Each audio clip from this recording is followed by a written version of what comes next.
Hello, I'm Holly Iddle. I'm the exhibitions director here at the Dairy Barn Art Center, and we are speaking with 3 artists featured in OH+5 contemporary art of our region. The show is on display at the Dairy Barn now through March 13th, 2022, and you can find more information about the show at dairybarn.org. Please introduce yourselves. Lily, would you like to go first? Sure. I'm Lily Erb. I don't know if I need to say more than that. I'm a grad student at OU, and it's been exciting to be part of this show. Thanks. Hi, Beth. Hi, I'm Beth Nash. I live in Marietta, Ohio. I teach foundations at Marietta College, but soon to retire. Oh, congrats. And hi, Tom. I'm Tom Sarver. I'm from Pittsburgh, Pennsylvania. I'm a puppeteer, a painter. I also do installation and public art projects. Great. Well, I have a feeling this is going to be a great conversation. I'm going to just step out and let the 3 of you talk. Okay. If you want. I wanted to ask Beth first. I was, curious with your pieces, and I was looking at your work on Instagram and comparing that work to the work in the show. And I was really interested. I believe you had a statement on the wall that said there was a passage of time in creating those drawings at the that are in the show. And if you could talk about, maybe mention the titles of those works and that passage of time and how that's different from some of the other works that you've done. Yeah, that it is a very different, because I do a lot of really quick digital work. I also do acrylic painting, which isn't as quick, but the drawings can be up there for 6 months on my wall.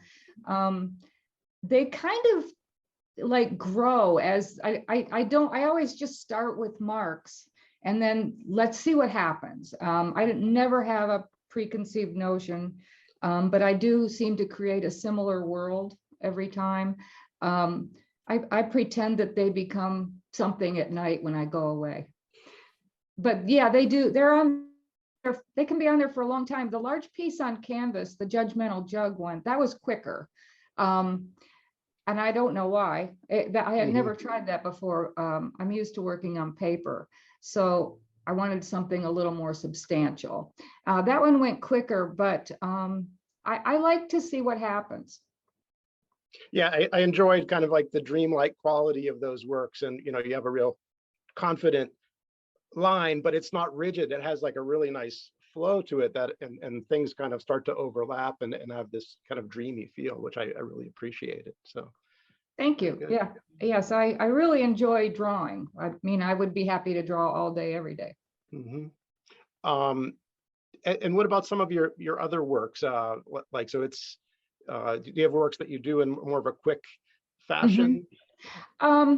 Well, when COVID hit, and you couldn't get out and do things, I got involved with the online drawing community, which is, I don't know if any of you are familiar with that, but it's all over the world, and it's basically life drawing.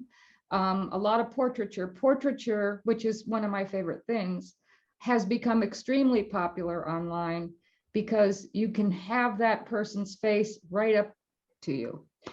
And you still get the nuance of movement, but it's not working from a photo, because I don't like to work from photo.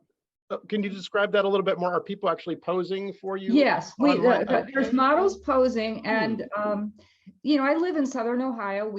I don't have a lot of access to models, so I have the access to these really tremendous professional models from all over the world. And have met many people who also share my interest. It's been like a gift. It's been, wow, like this is fabulous. I think you might have solved a problem that I have too. So I'm gonna have to get back to you on this. Oh yes, and it's very welcoming. It's very welcoming. You might join a group that is in London. I go there a lot. Amsterdam. It's just, it's fabulous. It's been a wonderful thing. I often arrange puppets in my studio to model for me because I can't get people. I get it. I can't afford it. Yeah, so there's that. Yeah, there is that. Okay. Yeah. Yeah. So that's where I do my digital work. Very good. Do you have any big projects coming up or things that are kind of growing from what you've done for this Dairy Barn show? For the dairy, I'll continue with the large drawings. I'm getting ready to put one up right now. I'm uncurling the paper. If you know how that works. Yeah, that's pretty much what I have. Okay. Another thing that I will say, and then I'll let somebody else move on, is Mhm. another thing that happened with COVID is I usually worked towards a show or two that I did every summer to make money. Mhm. And when COVID came, I didn't have to work towards a show anymore, and it totally changed my work. I just Yep. did a totally different kind of thing. Yes, I What a think gift. so many of us have, very interesting experiences of what this time has done, the setbacks as well as many opportunities. So very Yeah, interesting. Yeah. Thank you, Beth. thank you. Um, let's see, who should go next? Go ahead, Lily. Do you want to ask something?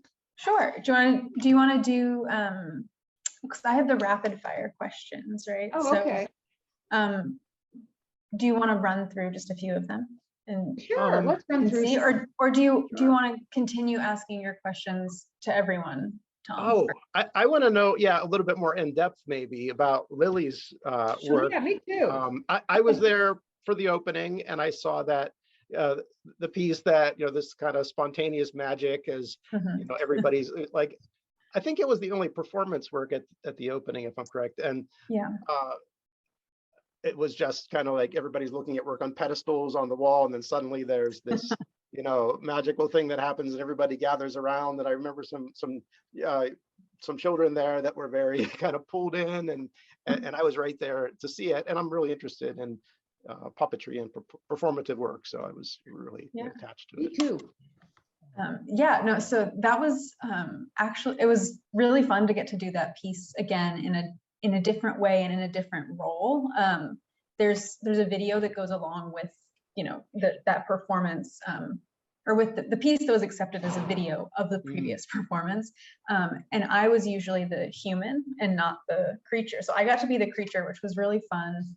And it was really cool to see it with people around because sort of, similar, COVID has affected everything. I didn't start doing performance work until COVID. So I was making videos by myself or with one other person and then sharing the video. And I'd only had one other live performance before. Wow. So that was, it was a much smaller group. So it was really fun to get to do that. And I've continued making costumes and things, and I'm working on my thesis show right now. So it was interesting to see sort of like the prototype. Like that was the first costume I'd made like that. And I do it, differently now, but it was really, really fun to get to do that. And I'm curious if you've done work like this just out in public, just kind of as a spontaneous thing that happens maybe on a busy street somewhere or maybe a safer place like a park, Not yet. It's mostly been, just for people in my classes. Like the one live performance we did it was outside, but it was up at the ridges where you're not running into a bunch of people. But I have been thinking it would be really funny and fun to see them like walking down like State Street or in the Walmart. It would the sizes, the colors, the textures, I think those can contrast really with any environment. So you can really kind of put that anywhere and have it have this sort of reaction or dialogue between strangers and this thing and they're trying to figure out what it is. And I love that sort of like break in reality that happens with that piece, especially like seeing it outside. In a gallery, it's like, oh yeah, there's weird stuff happening here, but especially when I've done pieces outside, it's been really fun. And to sort of like, science fiction is one of my main is a big source of inspiration. So it does feel very much like, oh, like it's happening for real, like the alien is here. Cool. But no, and it was great to get to work with Selena. They were the person that I grabbed. They're a first year in the sculpture program here. So it was really cool Yeah. to get to like share in the tradition of working on this weird piece. Yeah. Could you share anything about your thesis show, or is that a secret at this point? No, it's I start installing in a week and a half. So I'm like in it. But yeah, it's a series of performances. I'm working with some dancers in the school, which has been really cool. And they're in these costumes and sort of acting out the ways that humans treat each other badly. As sort of like, it's sort of when I was first starting to work on the thesis, I wanted to tell this whole long story that was like, you can't do that in one project. So this is sort of the introduction of like, these are the things that humans have historically done to each other that are not good. And on also, I've tried to make them so that you can watch the scene and think of things both large and small scale. Interesting. When you're watching them, and then hopefully the next series, or I guess it's up to me, the next series will be about sort of ways that we can work on being more dependent on each other in positive ways, as opposed to sort of seeing other humans as competition, I guess. I like those ideas a lot. Like, a lot of times as artists, we're kind of just, we're looking inward, and this idea is like empathetic and, thinking of, even like cross-disciplinary, ideas, you're kind of thinking beyond, the sphere of the artist. So. Yeah. Cool. Yeah, it's been fun. And it's almost over. You're all welcome. It goes fast, huh? Yeah, I know.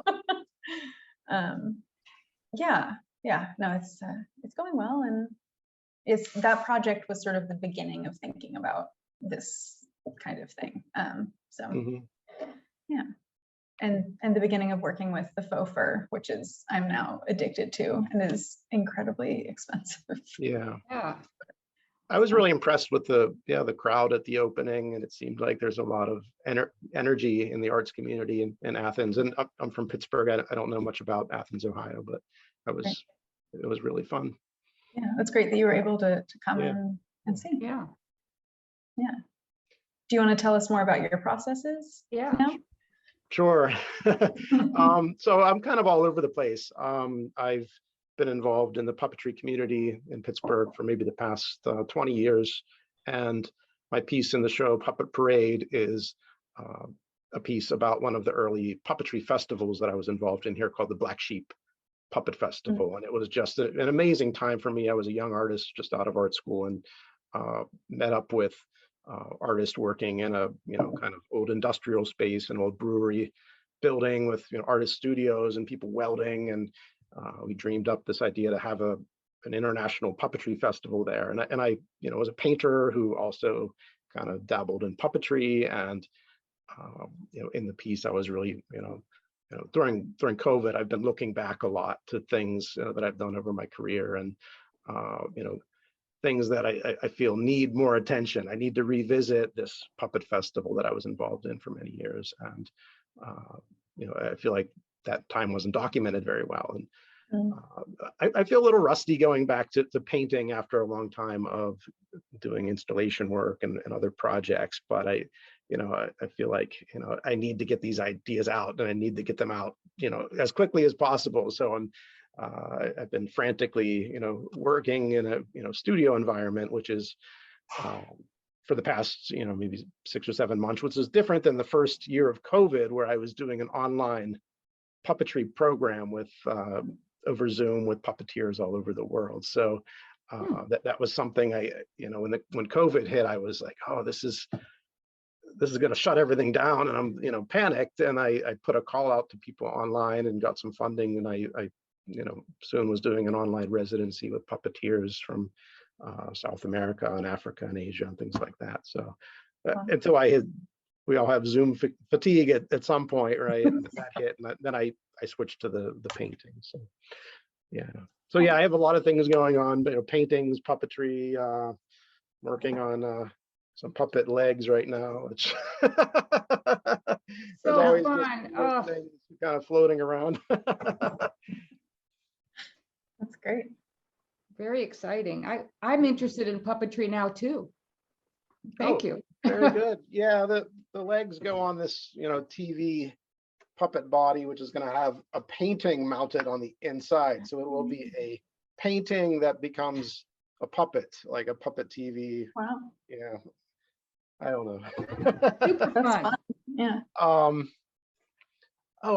Should we talk about works that kind of stood out in the show? Because there were some. Should we each go around and talk about things that we noticed or things that we liked in the show? What do you think? Sure. Because I think Sure. there were some really fun things that like I haven't seen around where I live. But Yeah. Beth, Do you want to start since you're Yeah, go ahead and I- start. Never mind. Okay. Yeah. All right. So I was thinking, like, I was really drawn to, a lot of the humorous works in the show. And Lily, I definitely, noticed your work right away with the performance and everything. But I like the Chicken Man piece, J.C. Talbot Shear. It was a sculptural chicken. And I love the playful use of materials in that piece. I love the family portrait, Act Like You Love Each Other. And it was weird. It had like lots of textures. I think it even had like little bits of hair glued to it. Mhm. Yes. And it was whimsical, but it had a really nice, thoughtful color palette to it, I thought. And on the darker side of humor, there's Seethe, which was the ceramic work, and it looked like this orifice of fangs. And it was just a little round piece, which Yeah. was, it does what great art should do. It just fills you with this feeling. In this case, it was kind of like terror. And, Yeah. I agree. so yeah, those are three pieces that really stood out for me, and yeah, among many others too. Well, I didn't get to go to the show yet. So I virtually visited today. And I loved your piece, first of all, Tom. And I loved your piece also, Lily. I'm like, that's my kind of stuff. I love fluffy stuff and Yeah. costuming and all of that. So I didn't realize there was a performance aspect, which I'm really sorry I missed. I loved the orange cat that won the show, one of the prizes. It was just that little orange terracotta cat. I love the humor of it. And I did like the feeling of humor in that show, which is something I really like. So I can't speak a lot about the show. The fiber pieces were beautiful. The quilts were beautiful. And the clay work is always good in that show. So I can't say too much because I didn't know. I didn't get to see it in person. Maybe next weekend. Yeah. Crazy busy year. Yeah. No, it's and traveling is always a little stressful these days. I find.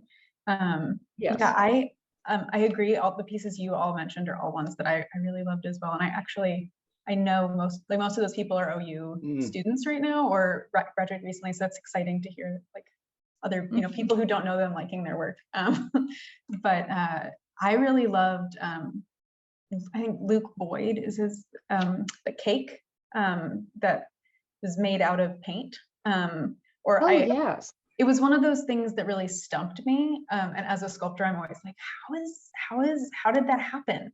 And it's just, I'd seen pictures of that work before, but seeing it in person was mind blowing. I really love that. And also the piece by Jack Garcia, which is that sort of soft sculpture in a chair, in a like old school Yes.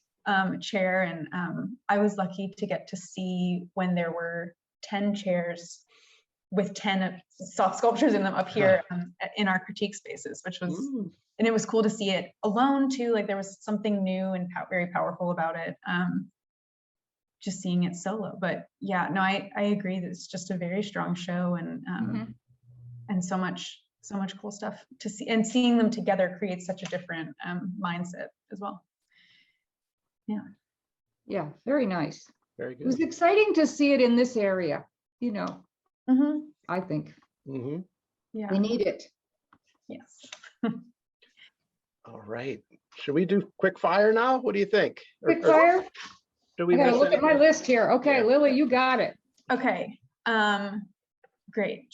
So I'll say it and then we'll just go. We can Do just we have to be quick? Yeah, I think we can go Ah, if we want. Okay, Can so we- the first one is clay or paint. which Oh, is Paint. paint. Okay, Paint, but paint. I always hated clay, but I've dabbled in it recently, and I have a new appreciation for it. But paint.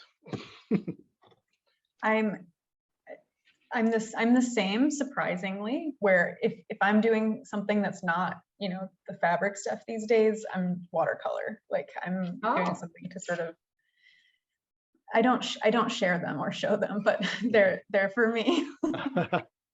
What about you, Beth?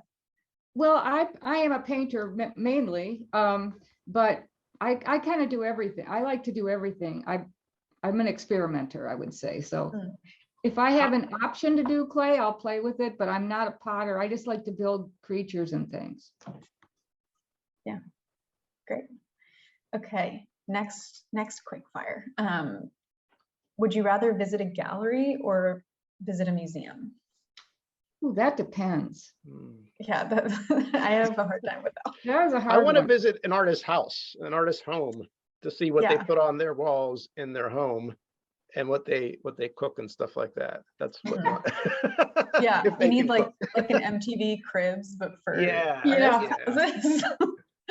houses. Studio visits are always fun too, Yes. especially unexpected ones before they clean up a little bit, you know, or it's a big mess. Yeah. I like that. Cleaning up, it's overrated. I agree. You know, it's only momentary. It's just not real. Yeah. Yeah. That means you're not working in my world. Mhm. Yeah. I think sort of an in-between answer for me is like, I'd rather go somewhere where I can see a lot of different pieces from the same artist to sort of get a feel for what they've been doing, which is more often, I feel like, in a gallery is able to happen. But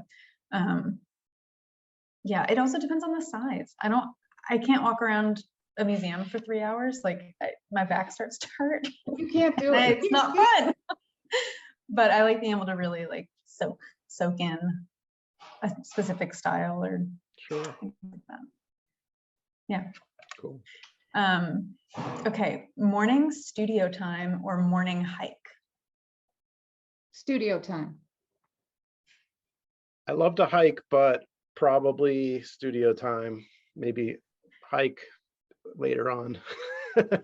Yeah. I'm with you. I have 2 dogs, so it's always both. It's always a long walk in the morning and then studio time. But I agree. If I get in the morning, I get a lot done, and then I can take the afternoon off if I don't need some time and relax. Otherwise, I'm really tense the whole time. Okay, sketching on paper or sketching digitally? Well, I am a huge digital sketcher these days, but I love sketching on paper too. So I can't answer anything, I guess. Yeah, I like both. Yeah, it's hard. I will sketch on paper, napkins, scraps, pieces of wood, but I will not touch digital stuff. Like, I've never been able to do it. I don't know why. Yeah, I'm definitely more. Maybe I need to just push myself into it. Like my fear of clay for so many years. I don't know. I was hesitant about it too, but I was applying for a grant and I used Procreate to do some sketching, and I really liked it more than I thought I would.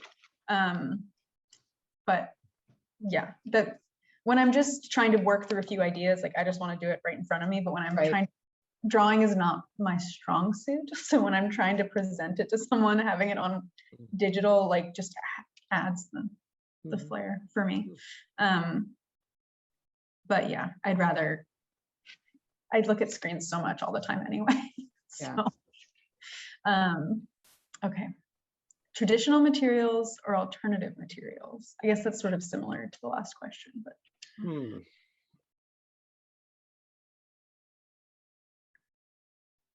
That's a hard one. Yeah. I mean, I love straight charcoal. I mean, I'm happy with straight charcoal, but I like to also glue different stuff together. Yeah, I started my practice by welding, so that feels like, I don't know if that's considered a traditional sculpting method yet. It's been going on for a while, but I really enjoyed like using found objects to make like weird things. And so I think I like using traditional skills with non-traditional materials to make something that's sort of a hybrid. Yeah, I think it depends on what I'm doing on any particular day. Like some days I'm painting or drawing, and then some days I'm making puppets and using whatever materials. Like my puppetry, I don't follow any methods for making them. I just kind of start putting things together and using whatever I have on hand. And it if I like it, I use it. If I don't, I chop it up and then remake it into something else. So yeah, I think it's nice to have the play between two different methods there. Yeah. Great. Okay, maybe this one's less hard. Sun or moon? Oh, sun for me for sure. Okay. Yeah.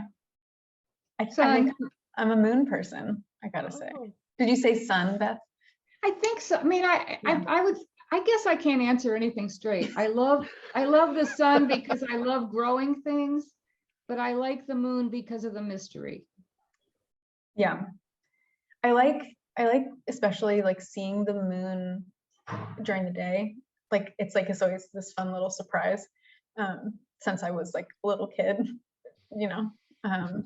but I have to say now that it's starting to warm up and we're getting some days in the 40s, I'm really happy to have the sun back. Yeah. I'm a gardener. I'm just itching to start planting stuff. So Well, and Same. it's similar weather up there in Pittsburgh, I imagine. Okay, last quick fire. Music or podcast? Music. Words interfere with my work. Yeah, music for me. Music for sure. Yeah. Well, I watch TV while I'm in the studio, so I am way on the other side. Only when I'm doing certain things, right? Like when I was sewing, however many of those little orange fuzzy things, at a certain point, there wasn't much thinking happening anymore. It was just put it together.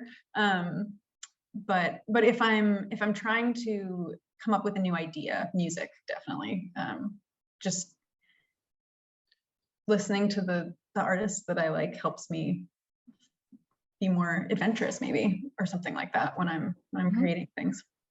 Is it possible? What about working in silence? Is that something anybody does? Like, it's hard sometimes. It might have been possible before the pandemic. Yeah. Maybe. Before the pandemic, I didn't watch TV in the studio. I was always like I'd listen to a podcast or music. And then just the anxiety of the world we live in now. Like it's hard for me to sit with my thoughts. I mean, maybe that's No, that's real. too intense, but it's a hard time. Maybe I'll get back there one day. We'll see. Yeah.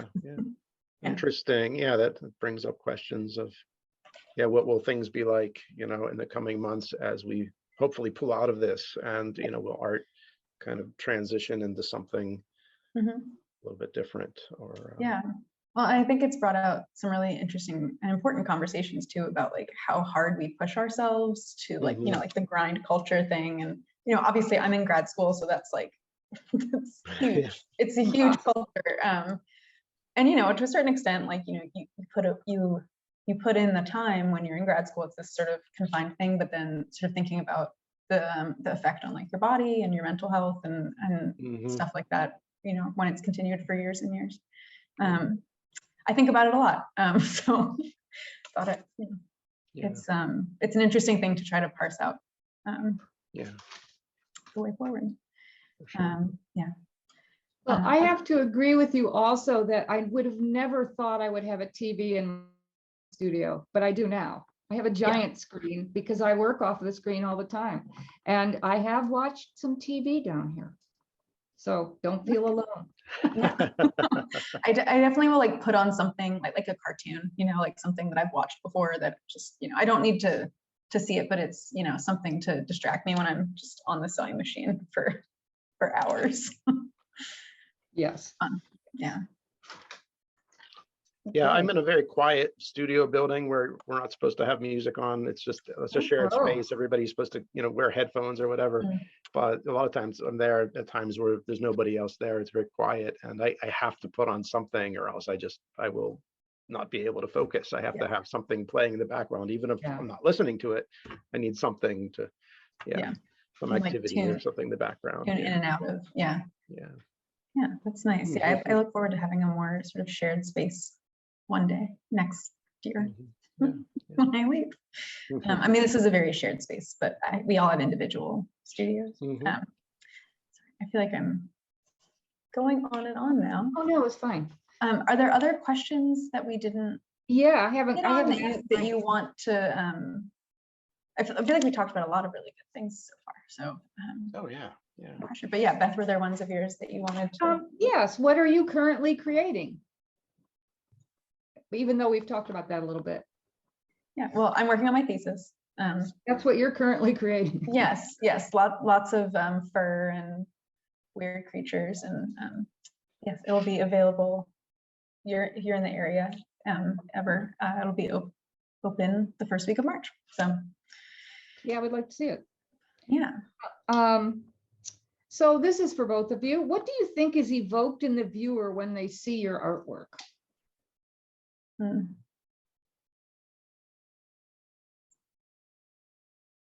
That's a hard one. There's definitely well, with my pieces, there's definitely humor, sort of like a childlike aesthetic. So I do think that the Muppets and things like that, which are also sort of part of my inspiration, Sesame Street, I think that definitely comes up sort of initially. And then I hope to sort of, talk a little bit about assimilation and other things with those whimsical tools.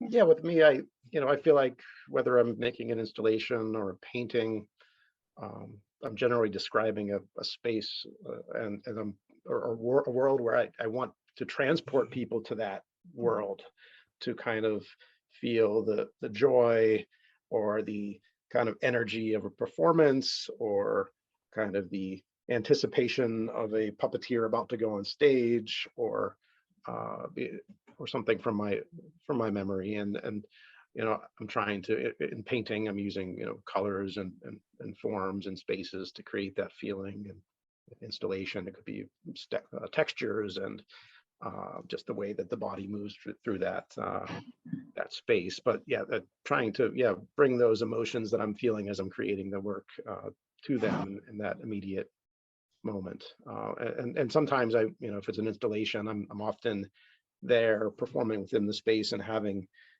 getting instant feedback about that work, about how it relates to them. And a painting, it's different. You have it in the space and it's off to do its thing. So, but yeah, it's that feeling of creating that world that is important to me. I think that's what when I saw your work, I kind of reacted to that, because I felt like we had a similar thing where you can step in that. Yeah. Which is also the same with your pieces. You can step into that world. I think that's the pleasure of doing this. Oh yeah. Yeah. Yeah. What problems did you solve when creating these pieces? Or create, I should say. What problems did you create? Well, the main problem I created is it is incredibly uncomfortable inside that suit. Yeah, it's very hot. And somehow the ones I've made for my thesis are worse. But and also vision from inside that costume. You can't it's very hard to see. Those are technical issues, I guess, technical problems. And also sort of I guess the more conceptual problem is how to have a nuanced interaction when you don't have the nuance of human features. And I'm still sort of working through that. Yeah, that's interesting. How about you, Tom? Yeah, I think for me, with, since I'm going back to these historical periods, I'm, in Pittsburgh art history, I'm, worrying if, am I doing justice to these events? Like, I really want it to be as good as I possibly can make it, to make it not a photo representation of what that moment was, but to capture the real feeling of it. And so, yeah, I'm always criticizing myself, is it, too cartoony, too sentimental? Does it have the right, color? Is it, and maybe I just worry a little bit too much, but I think as an artist, you do have to question yourself, and you do have to be very critical and just reworking things till you get it just right. Yeah, and finding that right moment is always, that's the big question for us, right? When is it done? When is it ready? Yeah. That is the big question. Yeah. I think it's done when it's gone. That's my thing. It's done. Yeah, that's why I was, from the beginning, when I mentioned, your the sense of time with those drawings, how they were there, Beth, for a long period of time, and how it took you a while to get it to where you wanted it. And yeah. And sometimes I cover them up for a while. Yeah. Because I feel like I have I'm not in a giant studio, so it's like I feel crowded by people sometimes. So I will cover them up and then get them out again.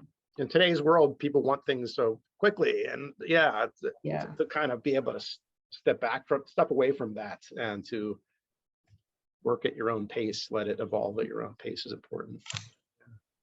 Yes. All right, we've talked about the exhibit, so now we're open. But I'm so happy to have been with this group. I can't. Yeah, this has been great. Really great. Perfect. Yeah. Great connections with the three of us too. Yeah. I always love that. I feel like, obviously there's some works that won't connect, but when you really start to like think about things in a series, it's really fun to draw all those connections. It's yeah, I love it. It's great. And then there's also a visual connection where you have your red background and you have some red paintings in the background. Yes. I missed the memo, I guess. We didn't know. We were just vibing. This is my parachute. I just dropped in. Oh, perfect.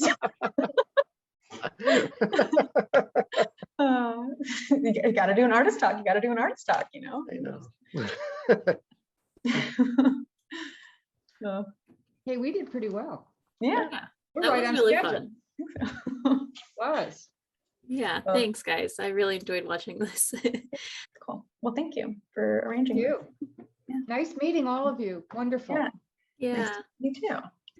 Thank you all for joining us. This was really wonderful. You can catch OH+5 at the Derryburn Art Center now through March 13th, 2022. And you can find more information at derryburn.org. Thanks and have a good afternoon. Bye.